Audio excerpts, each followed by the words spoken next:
उत्तर प्रदेश में junior added शिक्षक भर्ती के संदर्भ में जो शासनादेश 19 फरवरी 2021 को जारी किया गया था, वो नोटिफिकेशन अभी आप स्क्रीन पर देख पा रहे होंगे। इसके पेज नंबर 4 पर जब आप जाएंगे तो क्वालिफाइंग मार्क्स के संबंध में सूचना दी गई है कि अनरिजर्व यानी जनरल अभ्यर्थियों के लिए 97 अंक और कैटेगरी वाले अभ्यर्थियों के लिए 90 अंक क्वालिफाइंग मार्क्स रखा गया है।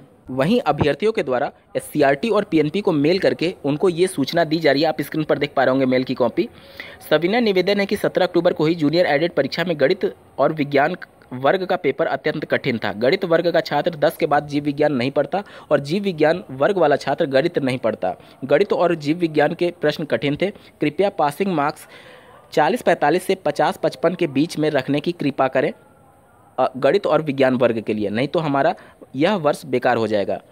अब अभ्यर्थियों के द्वारा सोशल मीडिया साइट्स पर का यूज करते हुए भी सरकार और पीएनपी एससीईआरटी पर दबाव बनाने की कोशिश की जा रही, साथ ही एससीईआरटी और पीएनपी को ज्ञापन भी दिया जा रहा है और उनको मेल से भी अवगत कराया जा रहा है। इन सबके बाद से क्या संभावनाएं हैं कि पासिंग मार्क्स को कम किया जाएगा, तो यहाँ पर मैं क्लियर कट बता दूँ कि इसकी 0% संभावना है। कुछ भी हो जाए क्वालिफाइंग मार्क्स कम नहीं होगा। क्यों कम नहीं होगा, इसके कुछ तर्क हैं।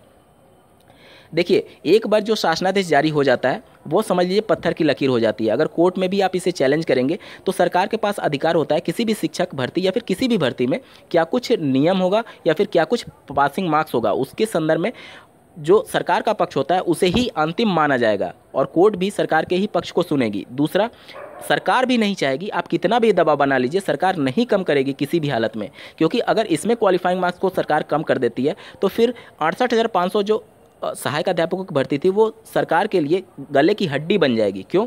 क्योंकि 40-45 क्वालिफाइंग मार्क्स के अनुसार 68,500 सहायक अध्यापकों की भर्ती कंप्लीट कराई गई थी और उसमें 22,000 सीटें अभी भी रिक्त हैं। उन 22,000 सीटों को भरने के क्रम में अभ्यर्थी लगातार सरकार पर दबाव बनाते रहे और कोर्ट में भी याचिका दाखिल किए कि 30-33 क्वालिफाइंग मार्क्स के आधार पर जो सीटें रिक्त हैं उसको भर लिया जाए, जिसमें सरकार ने हलफनामा दिया कि वह एक तरीके से जो गुणवत्ता है उससे समझौता नहीं करना चाहती और माननीय कोर्ट ने भी सरकार के पक्ष को ही सुना और क्वालिफाइंग मार्क्स को कम नहीं किया। अब इस केस में भी आप देखेंगे कि अगर सरकार इसमें झुक करके क्वालिफाइंग मार्क्स को कम कर देती है तो उस कंडीशन में 68,500 वाला मामला जो कोर्ट में था वो फिर से जीवंत हो जाएगा और वो मामले फिर से लंबित हो जाएंगे।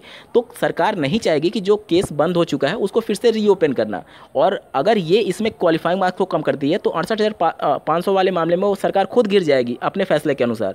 तो सरकार कभी भी ऐसा फैसला नहीं लेगी, ऐसा डिसीजन नहीं लेगी जिससे पुराने वो गड़े हुए मुर्दे वो फिर से जीवंत हो जाए, फिर से उखड़े।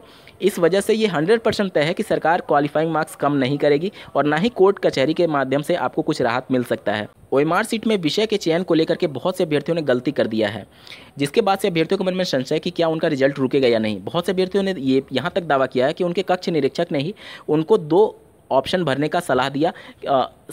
जो लैंग्वेज वाले पेपर थे उसमें से एक बबल भरा दिया और एक मैथमेटिक्स और सोशल साइंस में से कोई एक बबल भरा दिया, जिसके बाद से अभ्यर्थियों ने उसमें से कुछ ऐसे अभ्यर्थी थे जो कि जब उन्हें सही पता चला कि एक ही ऑप्शन सेलेक्ट करना है तो उन्होंने स्क्रैच कर दिया, या तो नाखून से या तो ब्लेड से या फिर रबड़ से मिटाने की कोशिश की।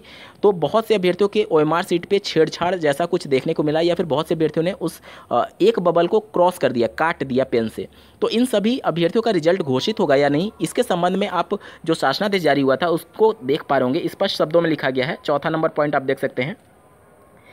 संबंधित विषय भाषा विकल्प संस्कृत, हिंदी, अंग्रेजी, सामान्य अध्ययन, विज्ञान एवं गणित के गोले को काला न करने अथवा त्रुटिपूर्ण अंकन करने पर उसका मूल्यांकन नहीं किया जाएगा। स्पष्ट शब्दों में लिखा गया है कि कोई भी मूल्यांकन नहीं किया जाएगा और इसके संबंध में कोई प्रत्यावेदन भी स्वीकार नहीं किया जाएगा। मतलब अगर आप कोई ज्ञापन देने जाते हैं या फिर कोई एप्लीकेशन लिखते हैं पीएनपी एससीईआरटी को तो वो भी एक्सेप्ट नहीं किया जाता है। यूपी टेट में भी ऐसा देखने को मिल चुका है और पीएनपी ऐसे ओएमआर सीट को सीधे रिजेक्ट कर देती है। देखिए, पीएनपी एक्चुअली में जो आपके कापियों का मूल्यांकन होगा वो ओएमआर सीट के थ्रू होगा। ऑप्टिकल मार्क रीडर करेगी, जो कि एक मशीन है, उसे थोड़ी पता है कि आपने 2 बबल कर दिया है। अब जैसे किसी फील्ड में 2 बबल हो जाता है तो ऑप्टिकल मार्क रीडर उस फील्ड को रीड ही नहीं कर पाता है। अब बहुत से अभ्यर्थी ये कह रहे हैं कि उन्होंने स्क्रैच कर दिया तो उसका क्या होगा। देखिए, जो ऑप्टिकल मार्क रीडर होता है वो इंटेंसिटी को रीड करता है, मतलब कितना तीव्रता का वो जो बबल किया है वो कितना तीव्र है। अब जैसे मान लीजिए 2 बबल किया हुआ है, उसमें से एक को आपने क्रॉस कर दिया, लेकिन वहाँ पे इंटेंसिटी तो है, उसे भी वो रीड करेगा और जिसे क्रॉस नहीं किया उसे भी वो रीड करेगा। उस कंडीशन में फिर से machine optical mark reader confuse हो जाएगा कि किस विषय का के आधार पर कॉपी का मूल्यांकन करना है, यानी प्रश्नों का चेक करना है, तो इस आधार पे वो उसे भी रिजेक्ट कर देगा। अगर आपने क्रॉस कर दिया तो भी आपका रिजल्ट घोषित नहीं होगा। दूसरा, ऐसे अभ्यर्थी जिन्होंने स्क्रैच कर दिया चाहे नाखून से या फिर ब्लेड से, तो इस कंडीशन में भी इंटेंसिटी का ही पूरा खेल है। अगर देखिए ऑप्टिकल मार्क रीडर बहुत ज़्यादा सेंसिटिव हुआ तो उस कंडीशन में स्क्रैच करने के बावजूद भी अगर आपका कुछ इंटेंसिटी है उसमें, मतलब कि कुछ वो तीव्रता है उसमें जो आपने बबल किया था, तो भी अगर वो दोनों को रीड करता है तो भी आपका रिजल्ट रुक सकता है। लेकिन अगर आपने अच्छे से स्क्रैच किया होगा और उस कंडीशन में ऑप्टिकल मार्क रीडर रीड नहीं कर पाता, तभी आपके रिजल्ट की घोषणा होगी। मैं यहाँ पर क्लियर कट बता रहा हूँ, किसी को भी अंधेरे में रखने की मैं बिल्कुल भी कोशिश नहीं करूँगा। जो भी फैक्ट है मैं बस सिर्फ उसी की बात करूँगा।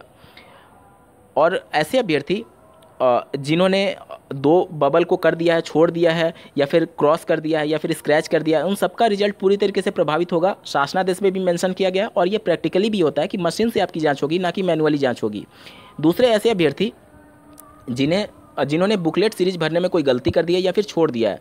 देखिए बुकलेट सीरीज बहुत ही महत्वपूर्ण होता है, उसी से पता चलता है। जैसे प्रश्न पत्र तो वही होता है, लेकिन प्रश्नों का क्रम बदल दिया जाता है ABCD 4 बुकलेट सीरीज के माध्यम से। अब आपने ऑप्टिकल मार्क रीडर यानी मशीन को बताया ही नहीं कि किस क्रम में आपने उत्तर दिया है। जब आपने उसको बताया ही नहीं, उसको कमांड ही नहीं दिया कि आपने बुकलेट सीरीज चूज करके कि मैंने इस क्रम में उत्तर दिया, तो उसको क्या पता होगा कि किस क्रम के अनुसार आपकी जांच करेगा, तो उस हिसाब से भी वो आपका रिजेक्ट कर देता है। और दूसरा, यहाँ पर मैं क्लियर बता दूँ कि जैसे देखिए आपने जब आवेदन किया था तो जो सब्जेक्ट वाला ऑप्शन था वो आपके फॉर्म में भी नहीं भराया गया था। अगर वहाँ पर फॉर्म में भी भराया गया रहता तो थोड़ा बहुत भी चांस होता कि PNP आपके फॉर्म से डेटा निकाल लेती कि आपने किस विषय के लिए अप्लाई किया था। लेकिन चूंकि फॉर्म में ऑप्शन था ही नहीं, तो उस कंडीशन में PNP के पास रिकॉर्ड ही नहीं है अगर आपने दो बबल कर दिया कि आप किसका उत्तर देना चाहते थे। तो इस कंडीशन में जो सब्जेक्ट चुनने वाले अभ्यर्थियों के गलती हुए हैं वो बहुत भारी मिस्टेक है, और उसके खिलाफ PNP एक्शन भी लेगी और उनके रिजल्ट को भी रोका जाएगा। शासनादेश में भी यही मेंशन किया गया और ऑप्टिकल मार्क रीडर प्रैक्टिकली भी ऐसा ही करता है। साथ ही बहुत से अभ्यर्थियों ने व्हाइटनर का भी यूज़ किया है कि सब्जेक्ट वाले कॉलम में अगर उनके द्वारा 2 सब्जेक्ट भर लिया गया था तो गलत वाले सब्जेक्ट को उन्होंने व्हाइटनर लगा दिया है। तो क्या इनका रिजल्ट रुकेगा या फिर जारी होगा? देखिए ऐसे कंडीशन में व्हाइटनर कभी भी अलाउड नहीं होता है OMR सीट पर। यहाँ पर शासनादेश में व्हाइटनर के बारे में तो जिक्र नहीं किया गया, लेकिन जो UP टेट जो कि यही संस्था PNP ही आयोजित कराती है, उसमें नोटिफिकेशन में क्लियर शब्दों में मेंशन होता है कि व्हाइटनर व्हाइट फ्लूइड का यूज आपको नहीं करना है, अन्यथा कंडीशन में आपका OMR सीट जांचा नहीं जाएगा। OMR सीट की जांच होती है वो PNP नहीं करता है, एक कोई थर्ड पार्टी किसी एजेंसी को इसकी जिम्मेदारी दी जाती है और उसको PNP निर्देशित करता है कि किन किन OMR सीट की जांच करनी है और किन की नहीं करनी है। तो ये पूरा डिपेंड करेगा कि आयोग उनको क्या कुछ दिशा निर्देश दे रखा है। उम्मीद करता हूं OMR सीट पर मिस्टेक्स को लेकर के आपके सभी डाउट क्लियर हुए होंगे। अगर इन सब के बावजूद आपका कोई और मिस्टेक हुआ है तो इसके रिगार्डिंग एक डेडिकेटेड वीडियो का लिंक मैं आपको इस वीडियो के डिस्क्रिप्शन में दे रहा हूं। इस वीडियो के समाप्त होने के बाद आप उस वीडियो को जरूर देखिएगा, आपके मन में उठ रहे सभी सवालों का जवाब आपको मिल जाएगा। ऐसे ही महत्वपूर्ण अपडेट के लिए इस चैनल को सब्सक्राइब करना ना भूलें। इस वीडियो को देखने के लिए आपका बहुत बहुत धन्यवाद। भगवान करे आपका दिन शुभ हो।